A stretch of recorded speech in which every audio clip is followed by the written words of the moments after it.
Hey, yo, this is Dave from thenewyorkbudget.com. Texarkana, where you at?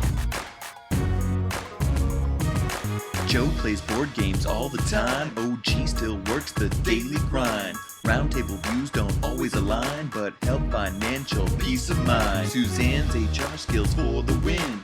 Doug is in Mom's cookie tin. PK's attacking Jen again. All on Stacking Benjamins. Stack, stack, stack. Stacking Benjamins. Stack, stack, stack, stack. Stacking Benjamins.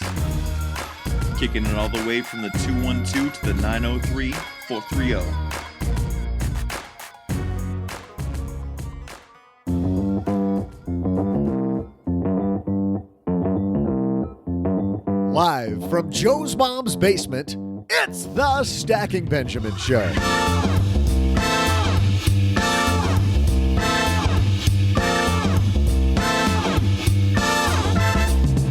I'm Joe's mom's neighbor, Doug, and it's a big day here because we're prepping for Mother's Day by getting rid of these stacks of letters. On today's show, we're answering your questions about employee stock purchase plans, real estate investing, and more.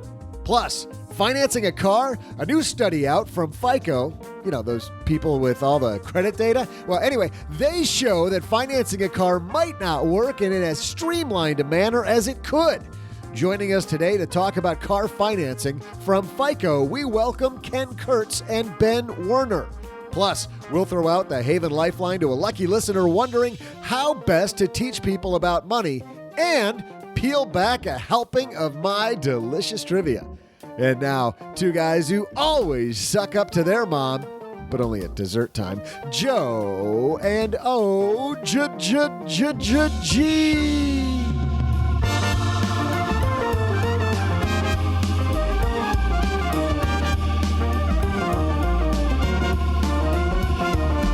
Always looking for the extra helping of apple pie.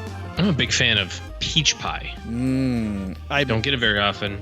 I'll tell you what. This is about Mom. We have to figure out what Mom wants. It's not about us, Joe. Peach pie is fine. Let's talk about us for a second longer. Peach pie is fine. Peach cobbler for the win. Oh, peach cobbler's pretty good. Peach pie, I still think, I don't know. But it's not about us. For the fourth time, it's about Mom. What does Mom like anyway? What do you get in your mom? Well, this is easy. Sherry's Berries. Oh, we talked about this 1,000 times. Now it's like an autopilot, isn't it? Totally. They'll send me an email in a week before generally, and they say, "Hey, it's almost Mother's Day. I'm sure you want to send these again." I'm like, "Well, yes, I do." Send. Cha. Yeah. You know what else is a big cha? Heading to magnifymoney.com, OG, using our link, stackingbenjamins.com. That's what I should get, Mom. Some better checking account. Yes, better checking account, better savings account. It's all at Magnify Money. The average person saves $450 when they go there. We're going to talk auto financing later with the folks from FICO. How about that? We haven't had FICO on the show yet. It's big time. stackingbenjamins.com/Magnify Money when you're looking at your auto financing. I'm sure these guys are going to talk about that. I was reading their study, getting ready for our call with them today, and seems like most people don't even look at outside sources when they look at auto financing. Why not? Head to Magnify Money and get a bunch of them all in one place. We also are happy that we're supported by LegalZoom. Big thanks to them for supporting Stacking Benjamins. With a business legal plan from LegalZoom, you'll get advice for your business from independent attorneys and tax pros without being billed by the hour. Since LegalZoom's not a law firm, check it out today at LegalZoom.com for special savings.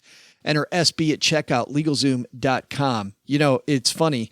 I had a meeting a few times when I was a financial planner with attorneys, and I had to remind them that they were on the clock. Like, I remember this one attorney starts launching into this joke, and I'm sitting there with my clients, and I stopped the meeting, and I said, "Are we paying for this time?"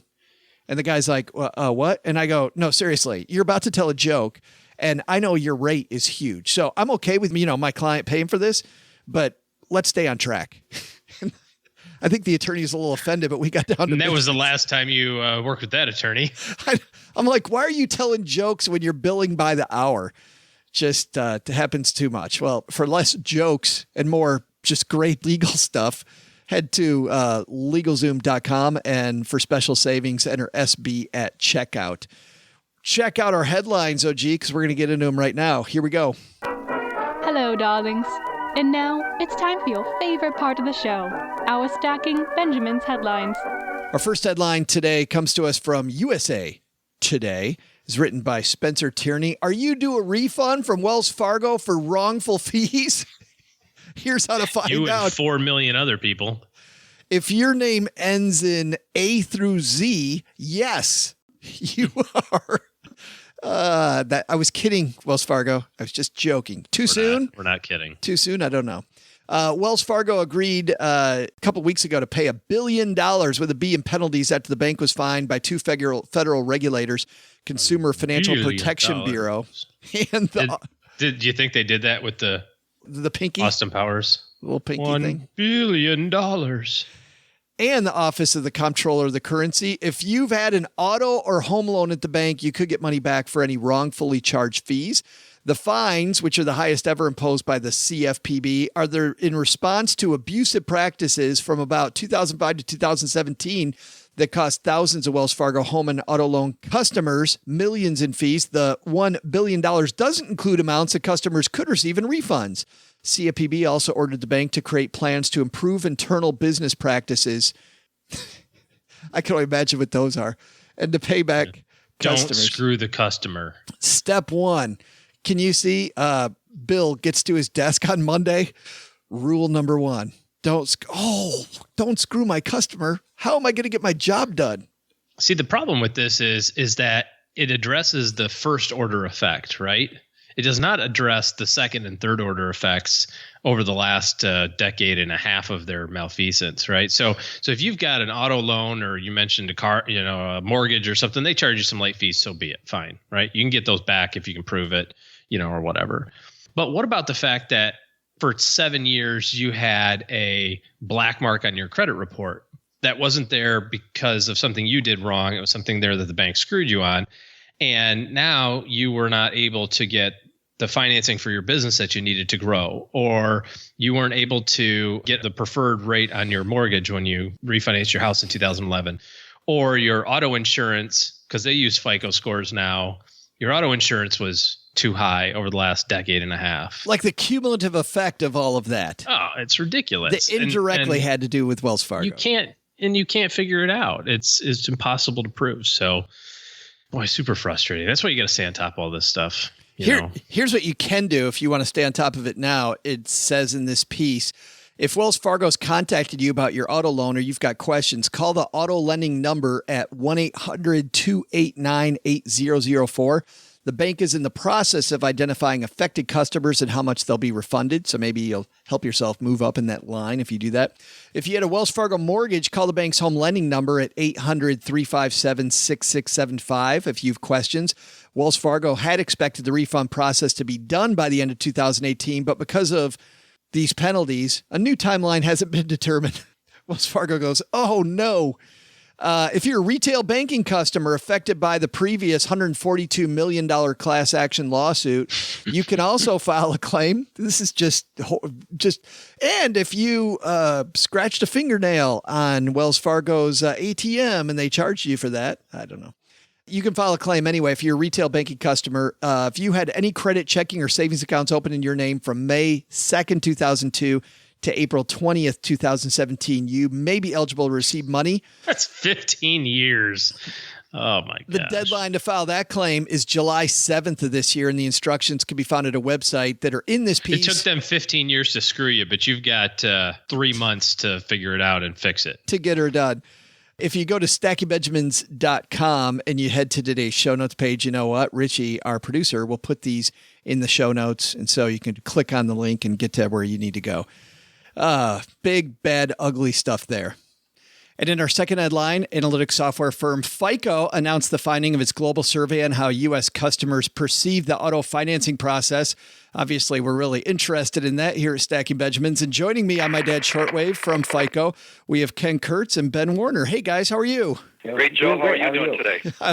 I'm fantastic now that you guys are here. Ken, let's start with you. It seems like one of the key findings from your survey is that people aren't doing as much shopping online as I think I would have liked to have seen. Do you see that to be the case?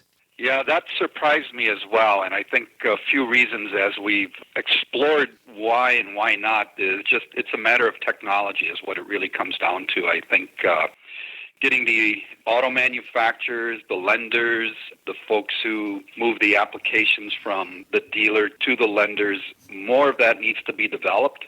And I think it will be over the next few years.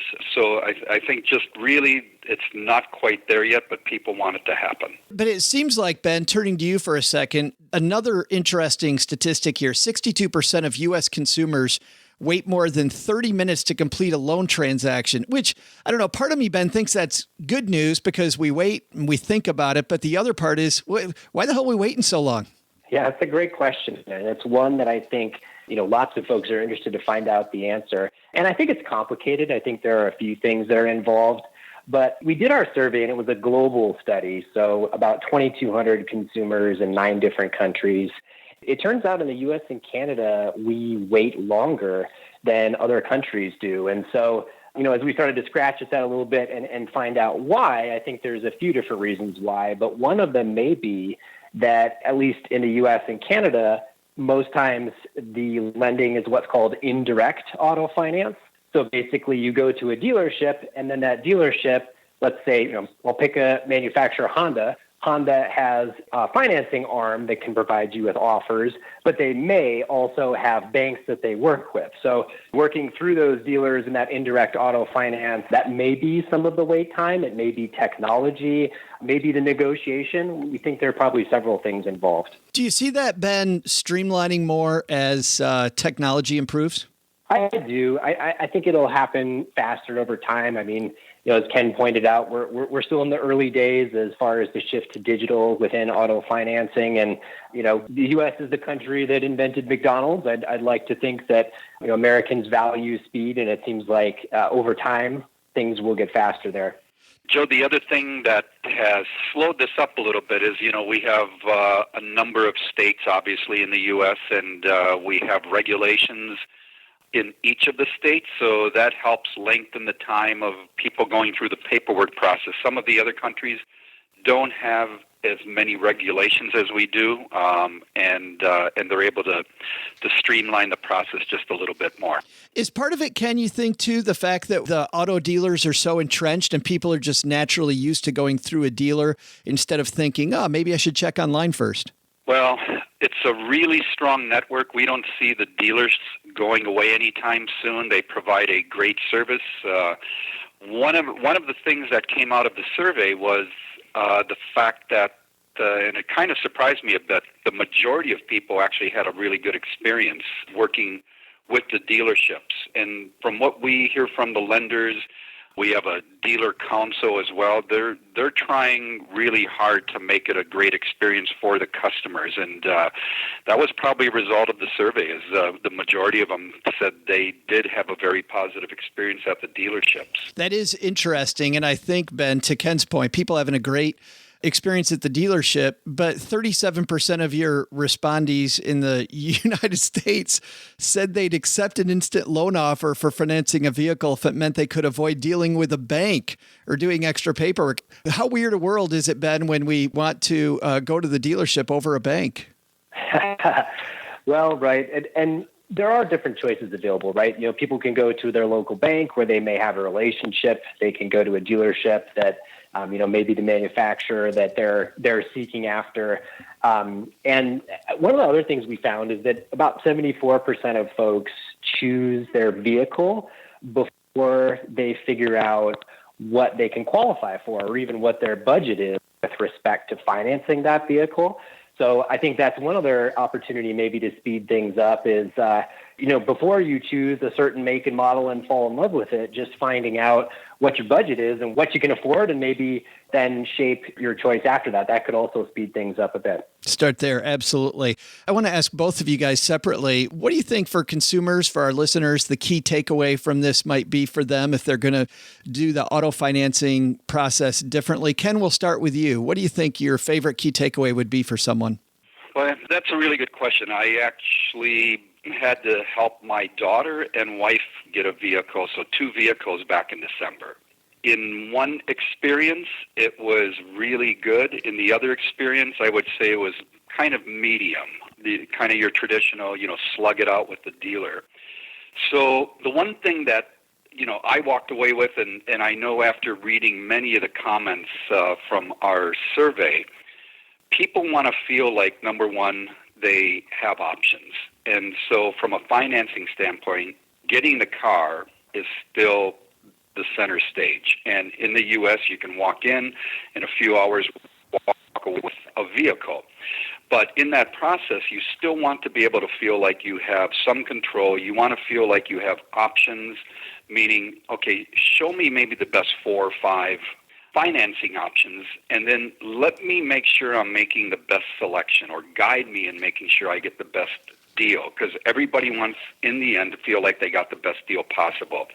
So what we're beginning to see is auto lenders now use technology around optimization, or want to use technology around optimization to go through, a zillion different variables and say, hey, based on who you are, these are your 4 or 5 best options, and then with a little bit of explaining, this is really the best offer we can get. And if they feel like they're being a part of that, they walk out in a much happier state because it's been transparent, the deal's been personalized a bit, and it feels like there's been some timeliness that you can do it in a quicker fashion. It's interesting to see as we move, hopefully, toward more and more of that. That'll be interesting in the future. Ben, how about you? Key takeaway? Yeah, I think a couple key takeaways. One, we found men and women are about equally likely to negotiate for the terms of their auto financing. However, there were a certain number of folks that didn't know that they can negotiate for their auto financing. So just like you can negotiate for the price of your car, you can negotiate your interest rate, your money down, all those details as well. I think that was one key takeaway. And then another thing was that we found over half of the folks we surveyed report that they enjoyed the experience of financing. So, certainly sometimes it can be like pulling teeth, and that process of going back and forth with what's known as a finance and insurance professional or an F&I professional, and the rehashing there, right, is, the consumer asks for one thing and then they bring it back to their black box where things happen and then a new deal comes out.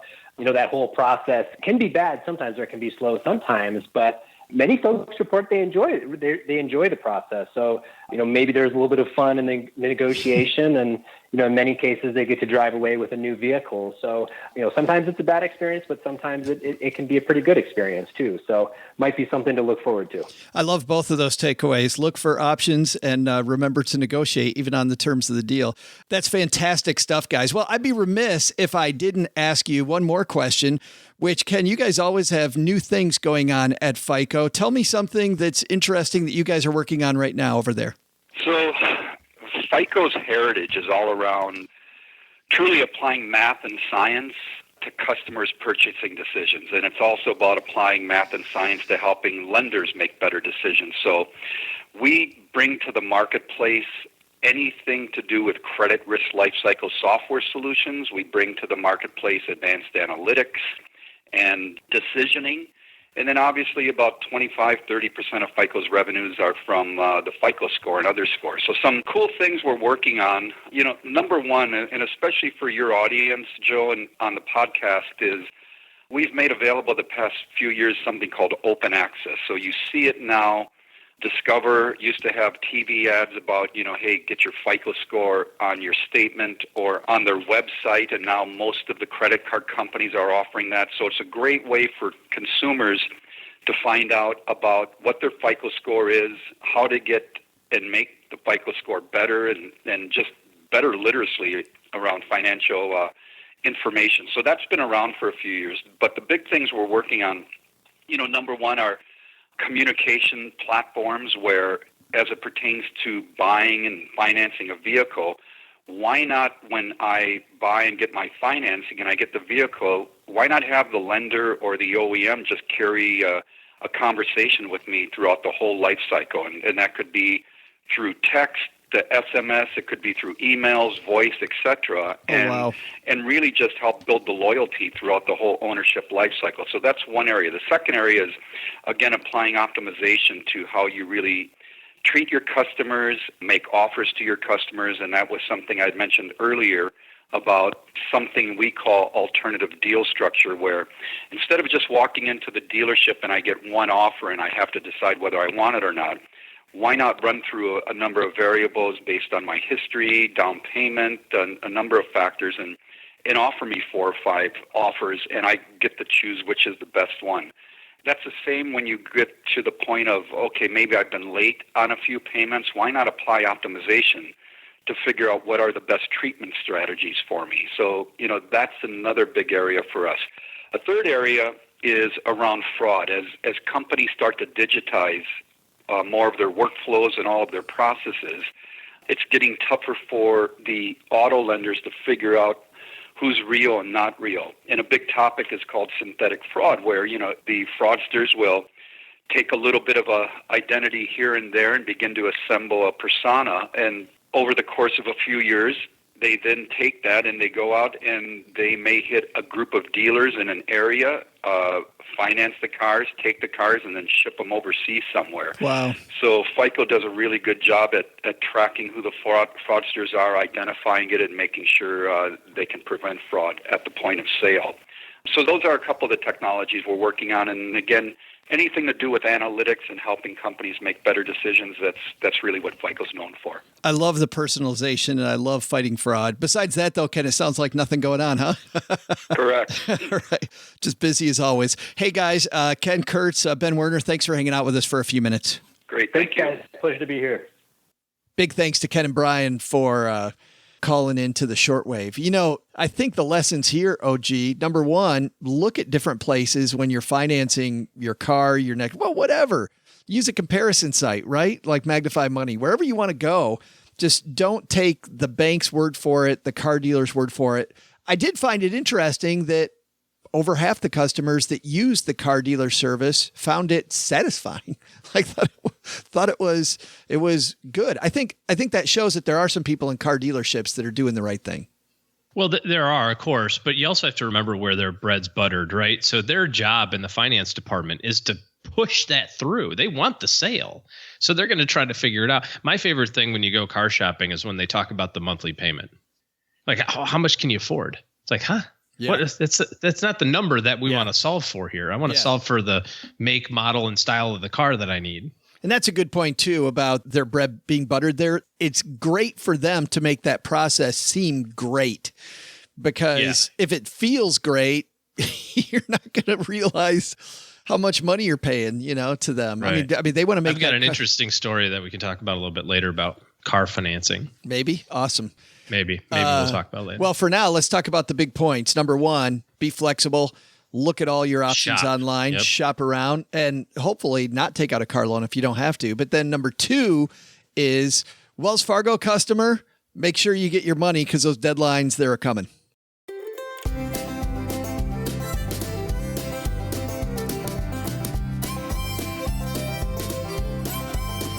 Well, the star of the show today is you. We are way behind on the letters. Me? I'm always the star of the show. Yeah, that's right. Besides the diva here, by you, I mean you, Miss or Mr. Listener, out walking the dog or on your way to or from work. You're the star because it's Letters Day. As Doug mentioned earlier, we're cleaning up the basement. We're behind on letters, OG, so it's time to go. By the way, we can always use more Haven Lifeline calls. We're always just in time with Haven Lifeline. And you get the shirt for the Haven Lifeline. You don't get the shirt if you send us a letter. And it takes us like 3 months to answer your letter. Even when we catch up, we get behind immediately. So head to stackingbenjamins.com and go to the Haven Lifeline, and you'll get your question answered much, much quicker. But today we've got the letters. So here we go. You ready, OG? Bring it. Got your thinking cap on? First letter comes to us from our friend David. David says, hi, guys. Starting in a new company and looking to maximize the benefit of my employee stock purchase program. Love that. My company allows us to purchase quarterly at a 5% discount with an annual maximum of $25,000. I ran numbers through the big green math machine, Excel, and found that if I contribute around $890 a paycheck for the first quarter of a year and then build it a 5% escalator for the next 3, I would hit the $25,000 and maximize the benefit. If I immediately sold the shares, I theoretically only need to get by without the payroll deduction for the first quarter, because after that, the deduction will be covered by the sale of the previous quarter stock. Am I thinking about that right? I figure for that first quarter, I could get by living in my dad's basement, hiding from his neighbor Deb, playing video games and recording videos for my YouTube channel with my friend Anonymous. Love the show, and I'm a big fan of dessert and breakfast, aka Money in the Morning. Thanks. His dad's basement and his neighbor Deb. That sounds eerily familiar. Uh-huh. Did you see that the number one Fortnite player just started a new YouTube channel called Mom's Basement? Everybody wants in on this. I told my kids about it, and my kids were like, "You should feel honored that the number one Fortnite player wants to copy you." I'm like, "It's called patent infringement, dude." And here comes the hammer. Yeah, watch out. Here comes the OG hammer on the Fortnite guy. Stand by, Mr. Purple Hair on Twitch. Dear Fortnite kid on Mixer. Exactly. All right. So ESPP plans. Here's the problem with your analysis. It involves two variables that you forgot to mention. One that you didn't talk about, which is at what discount. You said it's 5%, but is it 5% discount over the closing price of the quarter, the average price, the beginning price of the quarter? Because that's all going to matter, right? Yeah, in a lot of these plans, they only take two dates. They take the closing date and they take the opening date. Some plans take the average. Some plans take the 5% off the lowest. I mean, it's going to be different. So read your plan document. Yeah, and from the math standpoint, if in theory you were getting 5% off the closing price, let's say June 30th, right? That was the price, and you could turn around and sell it on July 1st.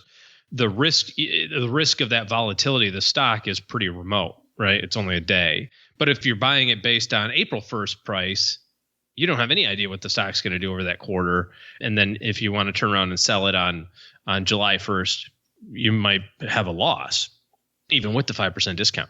Here's the bigger problem. The bigger problem is the taxation on this.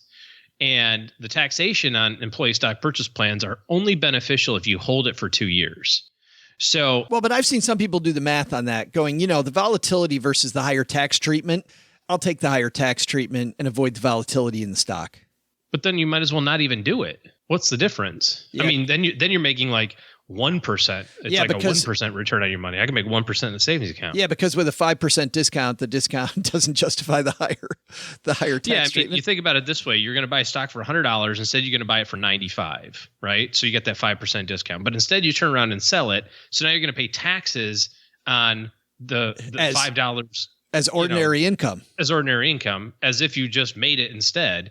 And now maybe that $95 stock position is now worth $102. And so you go, well, okay, whatever. I'm gonna make some, I'll pay some taxes. I made a few bucks, or it's worth 96. And you still pay taxes on it. It doesn't really work out that way. To maximize the long-term benefit of a stock purchase plan is to let it kind of sit there for 2 years and then do your sale process. So I definitely think you want to have a systematic selling, because you don't want to have the single stock risk of owning, a whole bunch of stock in one company relative to your overall portfolio.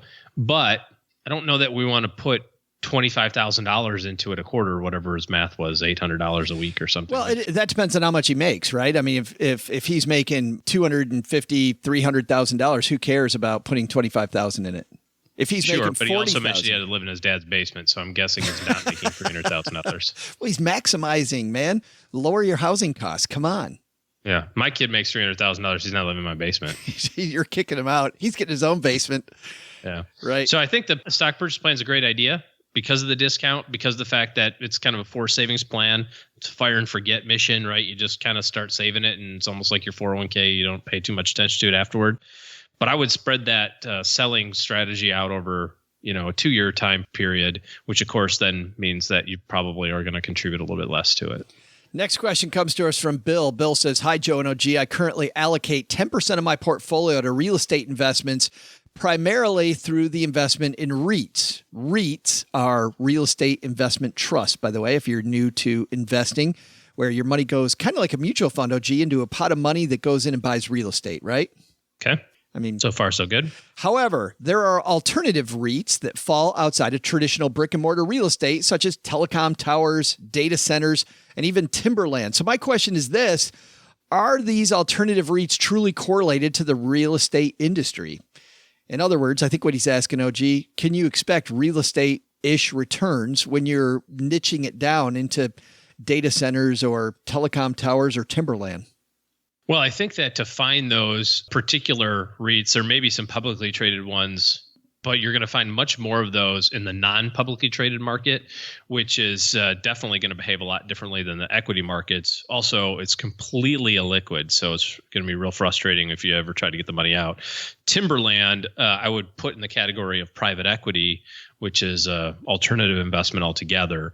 I don't know that I would put timberland in the same category as REIT, but otherwise, I don't know that you can expect any one particular sector of anything to perform similarly to the overall market. That would be true for what if I only wanted to buy small company, Silicon Valley, dating website stocks?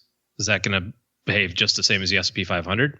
I don't think so, but it's because it's much more focused. I think anything, not just real estate, but if you go into sector investing, I mean, you could ask the same question. Hey, if I go into just sector investing where I'm buying telecom stocks, does that correlate as much with the S&P 500 anymore? The answer is no.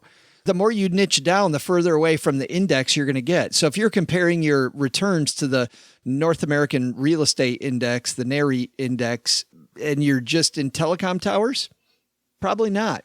It's going to be much more volatile, I would expect as well. Yeah, sure. Yep. I remember my clients back in the day making a bunch of money off of assisted living, but if assisted living REITs hadn't been as hot at the time as they were then, probably still are now, right? They might not have made nearly as much money. Not as hot now. Yeah. I haven't been following that industry, but do you remember when that was just smoking hot? Like the place to invest money for a while there was in assisted living. They're all about stories too. If you look at those and especially in the non-traded side, it's just so rife with commissions and fees that they get the best and brightest salespeople in the world to come up with the stories to sell those things, and they're pretty compelling. But I think your best bet's to stay in the equity side. Next question comes to us from Corana. Corana says, in my 401k plan, they offer the Goldman Sachs Small Cap Value Fund. The expense ratio, according to my 401k plan, was over 1% for this fund. But when I looked it up, God, the horrors. Through Vanguard's website, the expense ratio was listed at 0.94%. What would cause those two numbers to be different?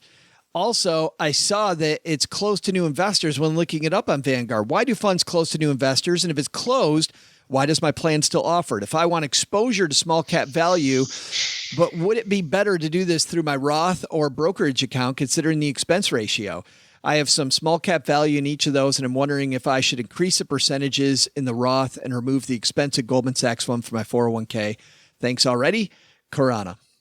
Well, about 14 questions there. I think you got to pay us overtime for getting through all of them. I'll see if I can do them in order. Why would the numbers be different? Quite often in 401k plans, they have expense reduction proposals and things like that to help offset a little bit of the costs of those funds. Secondarily, for the record, I don't think that 90 basis points on a small cap value fund is overly pricey, but it's not the cheapest in the world, but it's not obscene. Second question is, what does it mean it's closed to investors? It means that new people cannot buy that. They've reached capacity. The manager who runs that money does not want any new people. Why do they do that? They do that to limit fund inflows. If they've had a really good year, usually the retail market works like this, and you can see this in index funds also, whether it's active or passive or whatever. Whatever the top thing was for the past year, everybody puts their money into the next year. So last year, one of the top performing asset classes was emerging market funds. And so if you look this year to date, the number one new asset growth funds are all emerging market funds, because most people thumb through their Money Magazine or 401k statement and go, which one was the best one last year? Oh, this one was up 40. I should get some money in that. And they put all their money in that. It's so amazing. Classically stupid. Why? Why? And by the way, the huge numbers of people that do that. And we're not talking about like a few $100 million here. It's like trillions of dollars move just based on what happened on December 31st statements. It's really, really quite profound. So fund managers who want to avoid that will close their funds and say, I don't want to deal with that new influx of money because it's going to screw up my mojo. So they'll close it to new investors, which means that if you don't have money there already, you cannot put new money into it. If you already have money, if you're already a shareholder, then you're eligible to continue to contribute. And then finally, the last couple of questions, should I put the small cap value in my Roth or brokerage account? I'm a big fan of putting highly volatile things that have higher expected returns in areas that are going to provide better tax benefits. So, for example, we use the emerging market example. Small cap value is another area that has high volatility, but it also has a high expected return over a long period of time.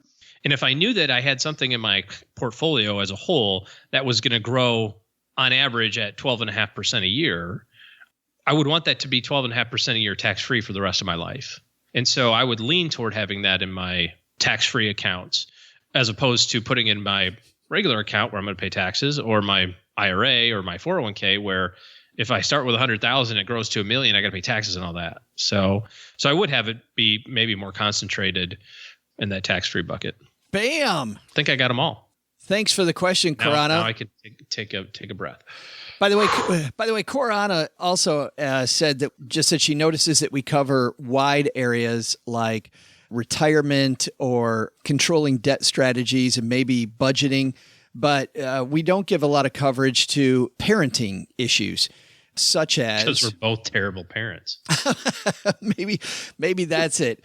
She says, the paying for college stuff's been really interesting when it happens. However, I noticed that my own children are increasingly more expensive. We're pretty frugal when it comes to things like phones and such, but I'm talking about the management of things like music lessons, dance classes, trips abroad, and just other opportunities that all seem to come with price tags. Budgeting's fine, but as the opportunities for them increases in their price tag, ideas on how to approach them and the paying for them would be appreciated. Well, certainly, I agree with you, Corana. The problem is that we're meant to be a wide audience show. So the more we niche into an area like parenting, where a lot of people that listen to the show aren't parents, the more we lose that part of the audience. Now, certainly being a magazine style show, we can flip into that. We try to cover that. We've got a couple things coming up you'll be interested in. Number one is we've got the people from Kiplinger coming back talking about frugal travel ideas, and you just need to morph that into parenting, right? And also, OG, we have Robert Niles coming back, Theme Park Insider, every May. If you Memorial Day weekend, yep. If you're new to the show, just before Memorial Day weekend, we have Robert Niles come down and talk about if you're going to the theme parks this summer. So we try to handle travel, theme parks, fintech, right? And you can apply those to parenting, but we don't talk specifically to parenting because we want it to be wide audience as much as possible so that people get as much out of the show that tries to teach you nothing as possible. So thanks for that suggestion, though, and for that question. Actually, for all those questions. Good stuff, Corana. Next question comes to us from Lamar. Lamar says, newer listener here and enjoy the show. Very well put together for a bunch of basement dwellers. I'm a self-employed 47-year-old that utilizes an IRA and a SEP, which is a retirement plan for self-employed people. Mm-hmm. For those of you that don't know what a SEP is, totals approximately $450,000. I also have a 6-month emergency fund. Each tax year, I max out each account to the limits allowed. And I've heard you discuss the Roth IRA often. So once I max out the 2 previous accounts, can I also add money into a Roth IRA? I know it won't be tax deductible, but wasn't sure if that was allowed. If not, moving forward, should I switch over to a Roth instead of the standard IRA? To answer this, maybe over a game of darts in the basement, everyone could throw an idea at the dartboard. I know these are just guesses since this show is more about people living with your mother in her basement than it is about giving any real financial advice. By the way, if you get hungry, you just give me a call and I'll drop off some extra coleslaw I might have from last night's dinner. And people are ripping me on coleslaw. Wonder why. Yeah, I can't figure out why. But let's dive in, man. So should he put money in the Roth instead of the pre-tax SEP? Well, so his question was on the IRA versus the Roth. You can't do both. You can do a Roth or an IRA, and you can do a SEP. So the SEP is calculated based on your net profit in your business, and you get to contribute a percentage of that net profit up to a certain maximum every year. The traditional IRA and the Roth are also in their own categories, but the total contribution between those two is also limited. So you can't do all three, basically. You can do two of them, one being the SEP. So you can do the SEP and one of the other two, I guess. Really, when it boils down to, should I do the traditional IRA or the Roth IRA, you have to look at your tax situation. Also, there's some income limits on the Roth in terms of contributions.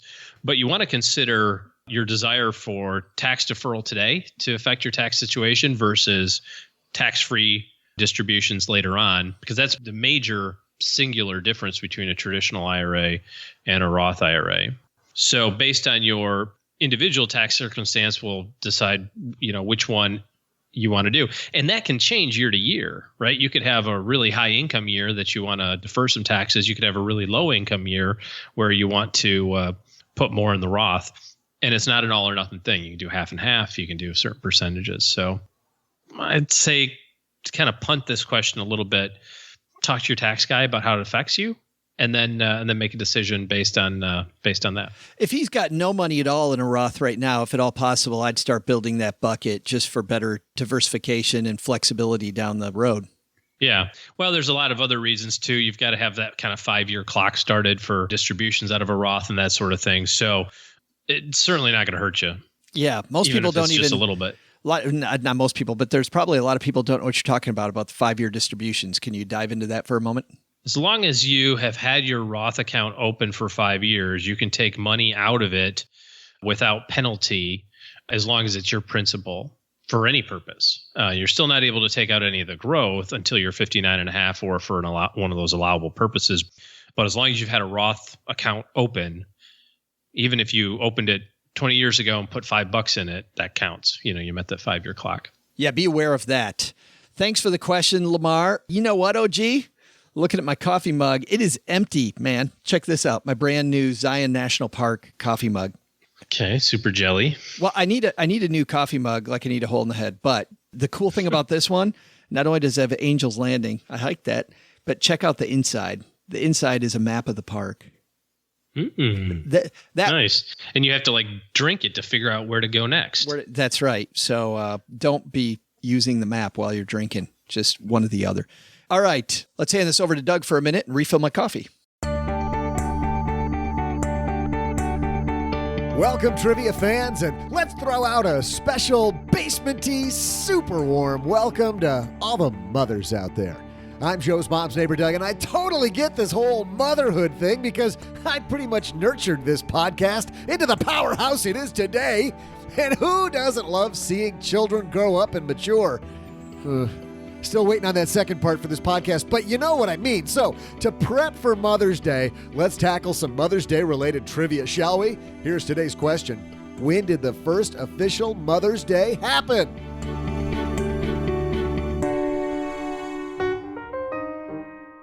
Stacking Benjamins is supported by Magnify Money. OG, it's interesting. Lots of people out there pay off their credit cards in full every month, but to Nick Clement's point at Magnify Money, they leave money on the table because they don't have 2% cashback rewards. Nick tells us that if you are paying your bills off in full every month and you're not playing the reward game, that's fine. But if you are playing the reward game, make sure that you're playing it right. Head to stackingbenjamins.com/magnify money. And I'm actually going to do that right now, just to show people what I mean, how easy this is. So you'll hear me typing stackingbenjamins.com, Magnify Money. When the Magnify Money site comes up, I just go to compare the best offers for cashback rewards. I click that button, click the get personalized offers button, says your monthly spending. It defaults to $2,000, looking for a personal card. And number one says that the Alliant Cashback Visa Signature Card. You'll get $541 a year in rewards. It says $720 over the first 12 months. Grade is A on their fine print. It's very transparent.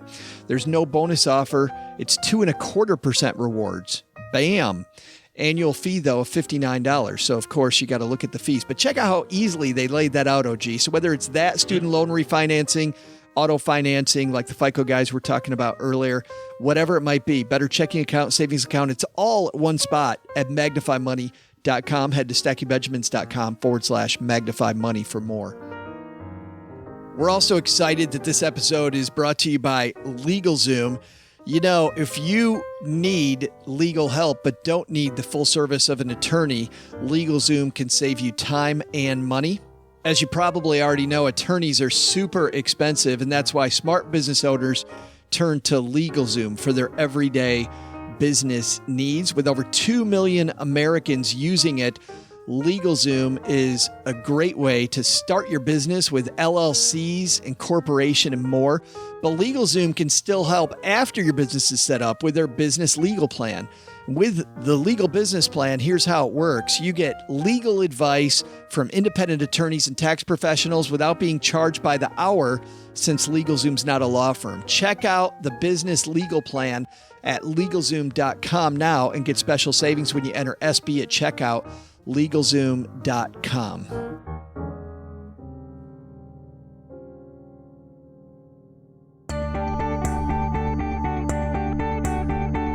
Welcome back to the thrilling conclusion of the trivia segment, especially for all you dirt-destroying, three-kid wrangling, mediating, pie-cooking, all-around in-charge mothers. Boy, how'd you like that one? I was thinking about creating one of those fancy wood-stained boards with the quote, "just for mom," but man, those are time-consuming to build. I mean, that would take me like 25, maybe 30 minutes. I don't got that kind of time. So instead, I have an even better gift for Joe's mom. Check this out. What surprise is better than a gift card to the Sizzler? Sure, it may not be her favorite place, but, she could get like chicken salad and that nice fresh cottage cheese they got at the buffet while I order a nice big juicy steak, baby. Oh, man, those are so good. I'll surprise her with that later. But for now, let's finish off our trivia game, shall we? Before the break, I asked you when the first official Mother's Day happened. The answer? The first official Mother's Day was celebrated just a small 110 years ago on May 10th, 1908. Makes me wonder who holds the record for most Mother's Day celebrated. Trivia for next year? Yeah, I think so. Bye! It's funny, Doug recycles trivia and still didn't quite get it. Still don't get it. You're the same thing every year. You're like, yeah, I don't have any idea. Hey, OG, how about we throw out the Haven Lifeline now and tackle some of life insurance's most important questions. Our friends at Haven Life Insurance Agency, they're disrupting the life insurance industry by focusing on industry. Easy for you to say. Yeah, they're disrupting industry in the life insurance industry by focusing on what you value most. My FICO auto score and I don't know. How about your family and your time? It's why they create a simple way to buy affordable and dependable term life insurance online. If you head to stackingbenjamins.com/Haven Life now, you'll get a free estimate for coverage and you'll learn about life insurance the modern way, which the modern way, OG, means the quicker way, right? Let's get to it. Let's get this stuff done. Get it over with. Yeah, we don't got to go through. If you're healthy, you might be able to avoid that painful medical exam. You're going to see a faster response. Haven Life, stackingbenjamins.com/Haven Life. And today we have a quick response to a question. This one comes to us from our new friend, Ryan. Say hi, Ryan. Hi, Joe and OG. I must have dialed the wrong number. I thought I was leaving a voicemail for Dave Ramsey, but I guess you guys would do.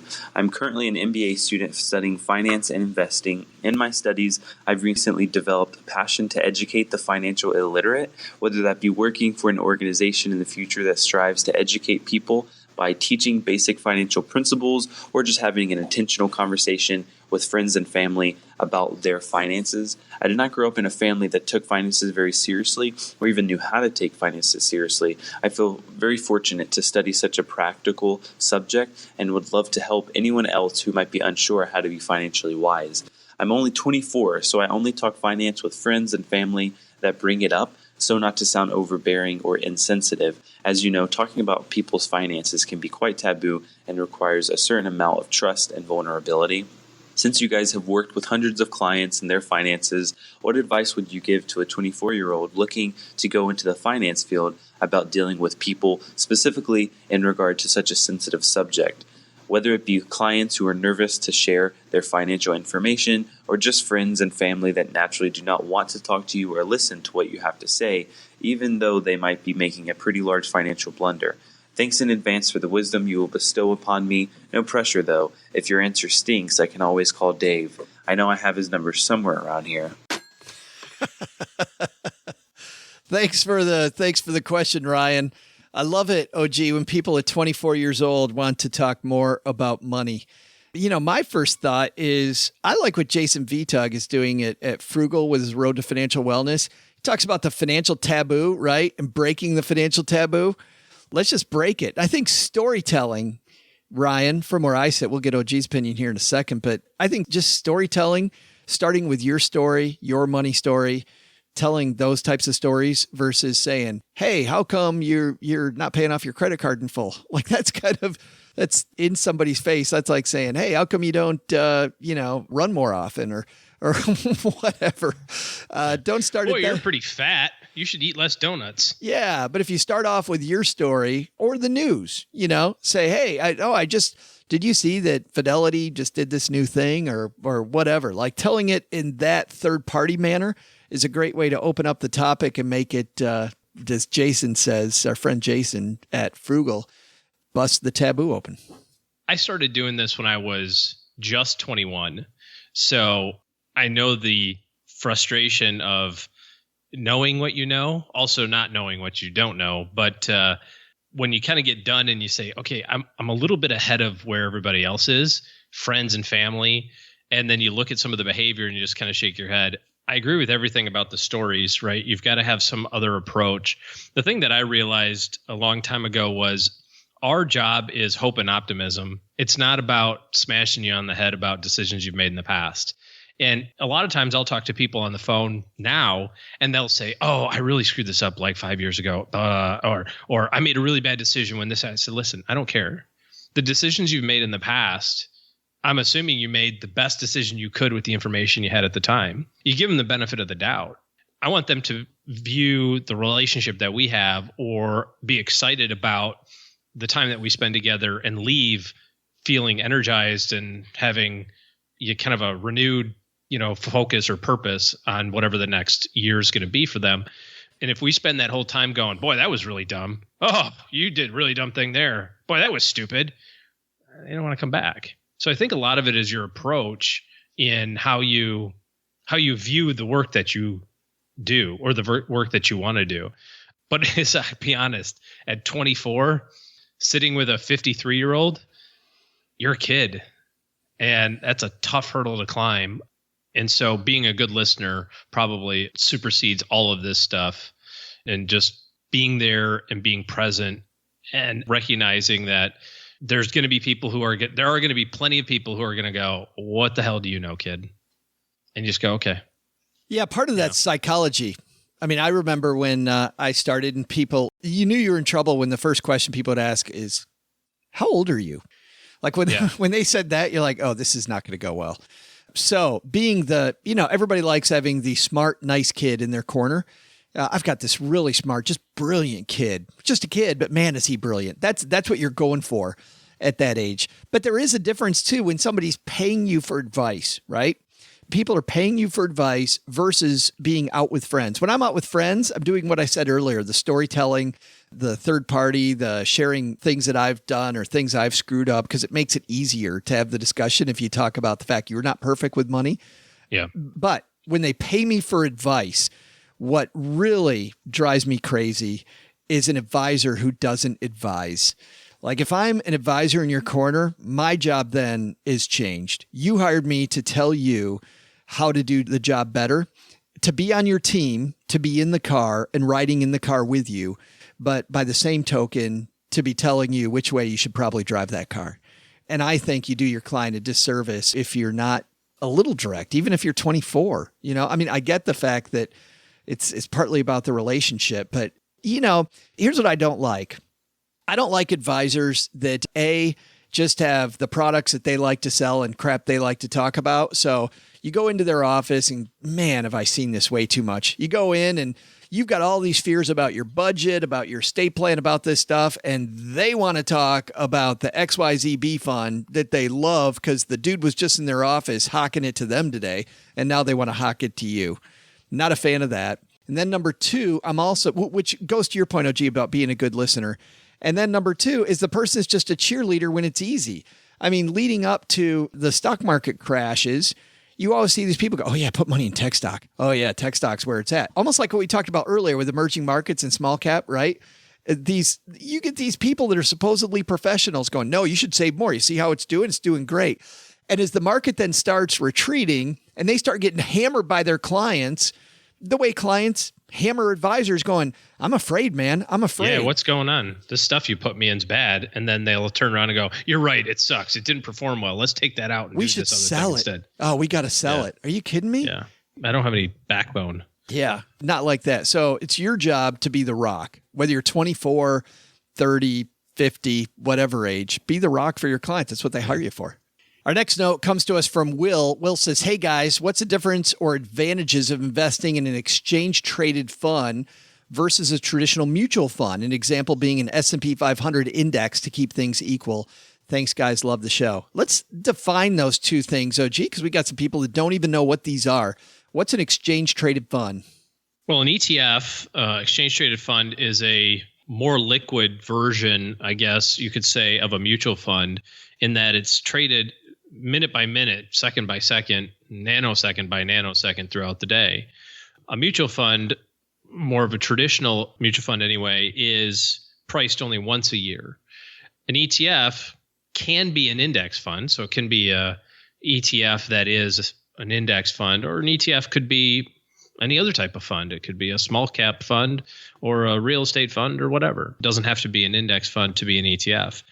But mainly it has to do with the liquidity. There's also some slight tax advantages to an ETF over a traditional run-of-the-mill mutual fund. But the biggest difference, I think, is in the pricing scheme of it. Why would somebody invest in a mutual fund? When's it best to invest in a mutual fund, and when's it better to invest in the ETF? You know, I don't think that there's one's better than the other because they're almost, again, virtually identical. If you're doing dollar cost averaging, it's not profoundly different to buy your shares at 1:15 in the afternoon versus the closing price at 4 o'clock over a long period of time. Again, the ETF is going to have a little bit better tax efficiency because the manager can kind of hide the tax liability within the positions a little bit better. So that's, a marginal impact. Generally speaking, ETFs are going to be just a smidge less expensive than a traditional active mutual fund. But again, that's like the bottom of the barrel type of decision making. It's something. It can be important. There's no right or wrong way to do this. The big thing is you got to just start saving. Yeah. When we look at fees and expenses, exchange traded funds internally are a little bit less expensive. Once again, not the biggest dragon in the world. When I look at the difference between these two, it's not the reason you're going to retire or not, or put your kids through college or not, but it is going to be less expensive. So if you have the option to do either, look at the expense ratio and go with the cheaper one, right? Because they're passive investments to do the one that's less expensive. Now, in some platforms, exchange traded funds, you have to pay for the trade. So if you got to pay for every single trade, then don't do it. Go with the mutual fund where you can hopefully trade without a fee. So look at the fee to trade and then look at the internal expense, and then you'll have a good grip on which one's going to be better for you and your platform. Yeah, and you got to also make sure you're comparing apples to apples, right? Yes. They're both the same type of investment. Good. Next question comes to us from Ryan. Hi, Joe, another guy. I'm getting married in June, and my fiance has around $4,000 to $5,000 student loan debt left at 6% interest. I hate debt. Don't currently have any. Instead, have about $50,000 saved for a down payment on a house and plan to start looking in the fall of this year. We're both in our late 20s. Given my aversion to debt, my first inclination is to write a check on day one of marriage and make the student loans disappear after talking with her first, of course. However, I don't know what impact this will have on our credit history, specifically in relation to securing a mortgage. Would it be better to refinance and just double down payments instead of having it disappear overnight? If you guys could talk through the general implication of the various options in this situation, I promise I won't learn anything from it. Thanks, Ryan. Good stuff. Congratulations, by the way, Ryan, on getting married in June. What do you think, OG? I think I would postpone the wedding till maybe August or September and make the future missus come up with about $4,000. Yeah, pony up, girlfriend. Yeah. Hey, if you want to make this legit, one of us is coming to the table with $50,000. One of us is coming to the table with -4. Just saying, looks like you're 54,000 behind. I'm sure the hall will understand. Yeah. Well, at least get it down on paper right before. Usually, it's best to spring prenups right before you walk down the aisle. Yeah. An hour. You have that section where you kind of give each other gifts. I don't know. Did you and Cheryl do that? Where you had exchange something? You didn't do that? We did not. You didn't Oh, okay. Well, that's what you're supposed to do. It explains a lot now, actually. But you've got this little necklace, some just kind of nice thing. And then in that also is your prenup that says, I'm bringing $50K to the table. You're bringing -4, just so you know. Is that like an hour before, day before? Oh, no. 20 to 25 minutes. You really want to limit the amount of time for the reaction. It's best if there's tears when she's walking down the aisle and no one knows the reason why. Everybody else thinks it's joy. Yeah. And she's sobbing like, what a jerk. It's reality setting in, Ryan. It's just reality. We're kidding. Just kidding. Hey, here's the deal. I get waiting until July to write the check, but if you're pretty serious about it, why not just write the check today? Who gives a crap? That was my thought. And here's the deal when it comes to your score. We could have asked the FICO people here while we had them on the line. Yeah. But this particular type of debt, it's not going to make a difference because it's not going to be good because you don't have a payment. That's right. And it's not an open line of credit. If we're an open line of credit, well, still paying it off now because your credit utilization is. Here's the myth. I think people think about it and say, "Well, but if I pay my debt off, then I'm gonna have, credit." Listen, having no debt trumps having debt for a number anyway. Hallelujah, amen, preach, brother. But holla, yeah. But that line of credit, so to speak, that credit account, right, still stays on your record. It's not like it just vanishes. It's still there for 7 years after, and sometimes longer, after your last payment. So the mortgage company is going to be able to see, hey, okay, yeah, they had this debt, they paid it off, great. It's still going to have an effect, so to speak. The biggest deal when it comes to buying a house is your ability to afford the mortgage. And when you go to the closing table or when you go to the mortgage company and say, hey, I want to go buy this house, they're going to pull your credit and say, oh, did you get a car payment and a mortgage and a student loan? And then we got to assume that you're going to have a mortgage and taxes and insurance and HOA fees. And P.S., we also need to make sure you've got extra money in the bank for reserves. If you don't have that extra payment, that helps your qualifications from the mortgage standpoint. So, yeah, if you want to wait till July to make things official, so be it. But there's no advantage one way or the other to paying it off today versus July. I would just pay it off and just be done with it. Big advantage, though, on springing the prenup and the fact you already have 2 kids from an existing relationship about 20 minutes before. Listen, sweetheart. So I thought my divorce was going to be finalized before. But my ex-wife won't sign the papers. I don't understand why. What do you mean your ex-wife? Yeah. The good news is if we take a break about 20 minutes into this, she's on her way over. I know. I'll just introduce you. It'll be good. Susan, Jennifer, Susan. And now we've met. Can we do the papers now? We do the papers. This thing I want to do. Yeah. Mr. Minister Man will be right back. Right. Yeah. All these people watching. Are you also a judge? I told you we should have done this at the courthouse. We could have done both at the same time. Yeah. Right. Is that you, Daddy? Shh. Thanks for the question, Ryan. Congratulations, seriously, on your wedding. That's fantastic. And seriously, we're just being funny. Yes. We entertain ourselves and bring you along for the ride. Do not tell your new wife about your old wife. Do not even let her listen to this. Do not let her listen to this stuff. She won't think that we're kidding. Thanks for the questions, everybody. If you've got a question for the show, here's what you do. You probably want to use the Haven Lifeline, or on Fridays, where it's a Bloom call for help. You want to use those because that's the fast track. StackingBenjamins.com, and you'll see right there on the top of the site, questions for the show. It'll show you all the ways to get in touch with us. But just to give you an idea, we are finishing up questions from March. So, and if you've got a question that was before March, I'm trying to circle back. Try it again. Send it again. Yes, I must have missed your question, but we're still working on March. But we're working on about 2 weeks ago for the Haven Lifeline. So send it there. And you get the Greatest Money Show on Earth t-shirt, too, when you do it that way. So how about that? One last thing. If you're ready, not just for a question for the show, but you've got lots and lots of financial concerns and you think it's time to get your financial house in order finally, guess what? OG's taking clients. Head to stackingbenjamins.com/letter O, letter G. And when you're ready to get serious, you can then have a private discussion with him about what it takes to get him in your corner. Coming up on the show on Friday, as usual, we have a little bit of a different show. Same format, but we got a roundtable team coming back. So join us here in a couple days, or join us every day at Money in the Morning, our 5-day-a-week podcast. All right, that's going to do it. Doug, what should we have learned today, man? So, kids, what did we learn today? First, take some advice from the guys at FICO and widen your search for those auto loans, if you even need one at all. You might not only find a better interest rate, but also a better customer experience. Double win. Second, how about Joe and OG's advice today about investing? If you start with the end in mind, you're much more likely to pick investments that won't give you trouble later. But the big takeaway? Don't be so altruistic with your valuable gift cards. Turns out that when you give Sizzler gift cards to Joe's mom, she invites her friend Doris before you-know-who to be her special date. What has Doris done for her lately? Doris doesn't help out by eating only half of a peach cobbler, or give her a helping hand by restocking the canned beans and taking only a few home for herself. Some people are so selfish. Man, I can't believe that. Special thanks to Ken and Ben from FICO for joining us today. Find out more about your credit and credit fraud at FICO.com.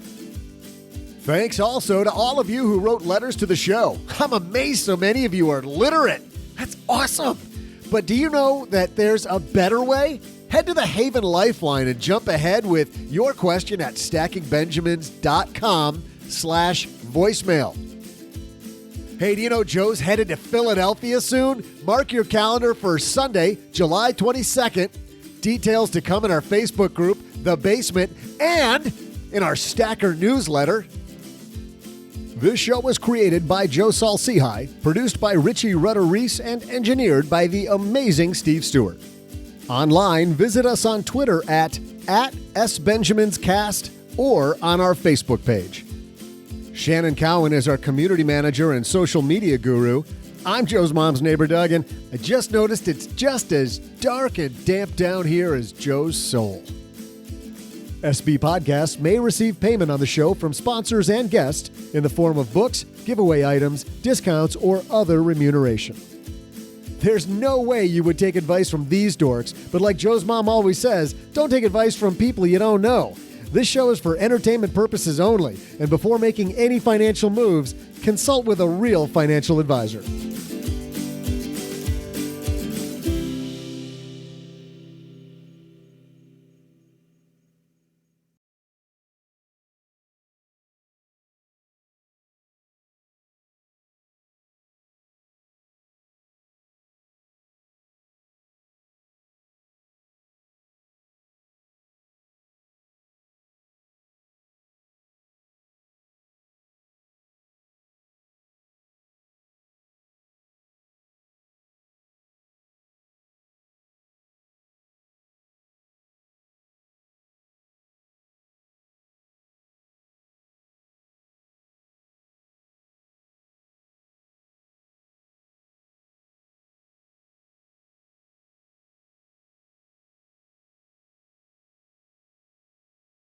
Welcome to the after show, the part of the show that doesn't exist.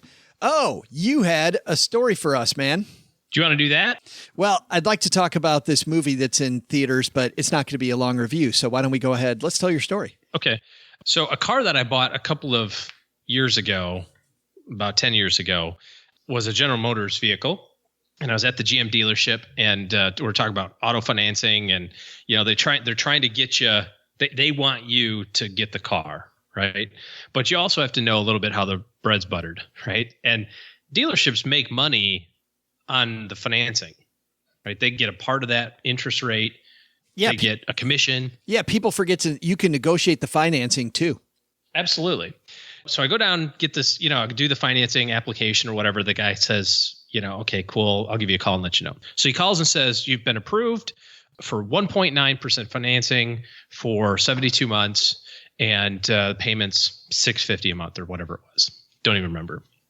And I said, oh, okay. Well, let me think about it, because I didn't really want to pay any interest. This was during the time when everything was at 0%. So I was like, dang, it sucks that I got like 1.9. Everybody else is getting 0. And a 6-year car loan too.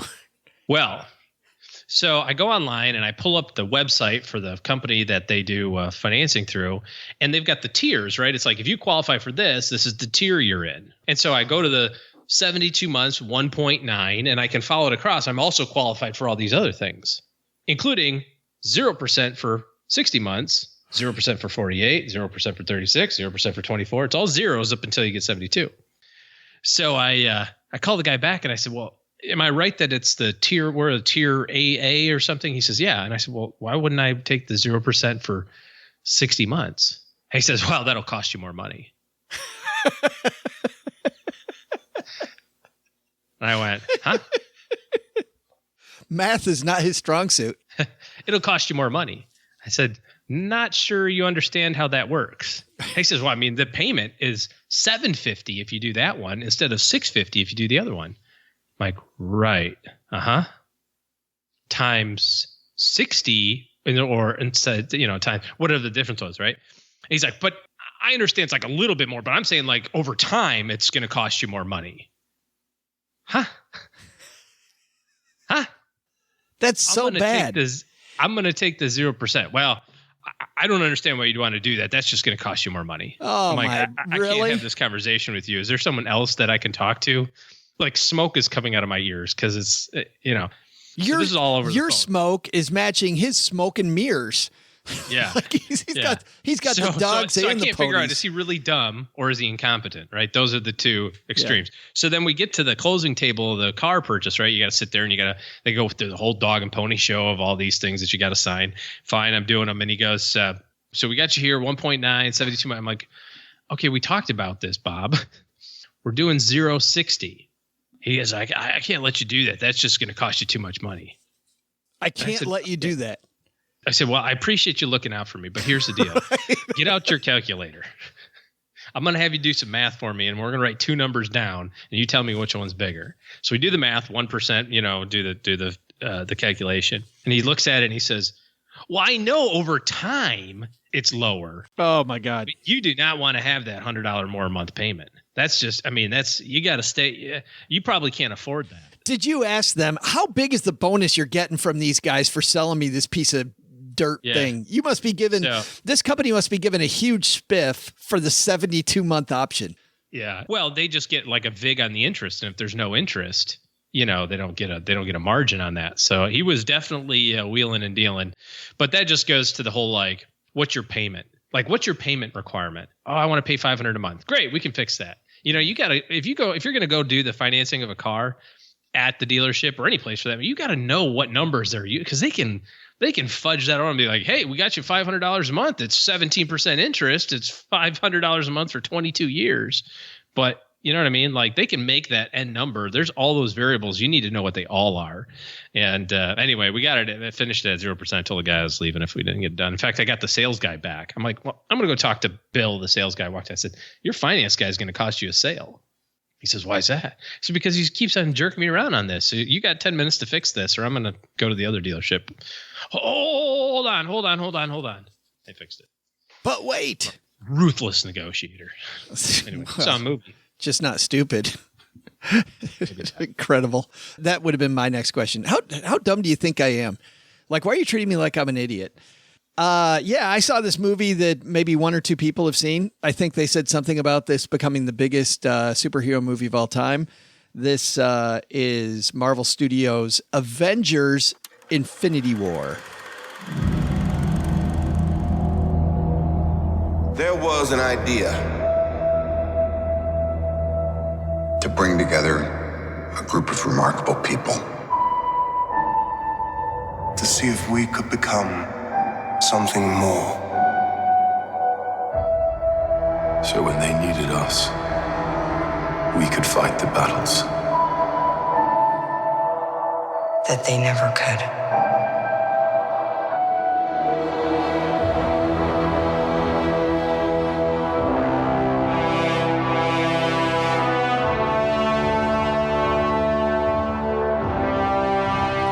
So they're bringing all these superheroes back together to fight the fight that other people can't fight. You've got more of them in here. Benedict Cumberbatch is in this one as Doctor Strange. Haven't seen him, I don't think, in either one of the Avengers movies we saw. One wasn't officially an Avengers movie. It was really a Captain America movie, but it was Civil War, and it involved a bunch of them. So it really kind of was a de facto Avengers movie. And then you had the earlier Avengers movie where they had James Spader playing the bad dude in that one, helped out by Loki, Tom Hiddleston himself. This movie is about these things, these Infinity Stones, and the bad dude in this movie, he's got a glove at the beginning of the movie, OG, and he's got to put these 5 Infinity Stones in it, and if he does it, game's up. And that, my friend, that conceit with this movie was my whole problem with it. I thought the movie was well acted. It was the writing was crisp in terms of funny. I laughed a lot. Like there were some great lines. The superheroes interacting with each other was awesome. But the plot line, because you've involved so many different superheroes and you got to keep them all busy, we spend 3 minutes on this problem where these 3 Avengers are. Then we go over to this place where there's these 4 other Avengers fighting these other side characters. And then you got these other 4 over here trying to do this thing. Then we go back to the first plot. Then we got the second one. The whole damn time I know that this bad dude's just got to put 5 of these stones in his glove and it's game over. So when we have the 20-minute fight scene, and I'm exaggerating, but when we have the 20-minute fight scene when he's going after the third one, or the 18-and-a-half-minute fight scene when he goes after the fourth one, I'm like, this movie ends when we're fighting over the 5th one. I don't know what happens when we get to the 5th one. I just know that's when the movie's going to be over. It's like a joke, right? Where they go, this thing happens, then this thing happens, then here's the punchline. I'm just waiting for the punchline. So we've got these long action scenes. We've got this very light plot because there's way too many flipping characters. I didn't like the last 2 Avengers movies very much. I like this one better than the last 2, but I still didn't love it. So Avengers movie, it feels like the must-see movie because everybody's flipping seeing it. Yeah, okay, go there, have fun. Tiresome. But just, I'm so, I don't know. You know me, I'm going to see them all, OG. Damn it, I'm going to see them all. So Disney, take my wallet. Well, they got the movie pass. They're only getting so much of my wallet. Yeah. Movie passes. But I mean, they're still getting the movie. They're still getting the movie pass is the one right in the check. Yeah, they're still getting somebody's cash, not necessarily mine. They're gonna suck 2 hours of my time a couple times a year watching these things. But I didn't love it. Way more excited about the new Deadpool coming out than this thing. So Avengers, thumb down. Not. I'm not. I have no. My kids want to see it. We gotta go see the new Avengers, Dad. I'm like, okay. You know what? Next week, I'll tell you about a movie that you should see instead of the Avengers. Okay. How about that for a lead-in?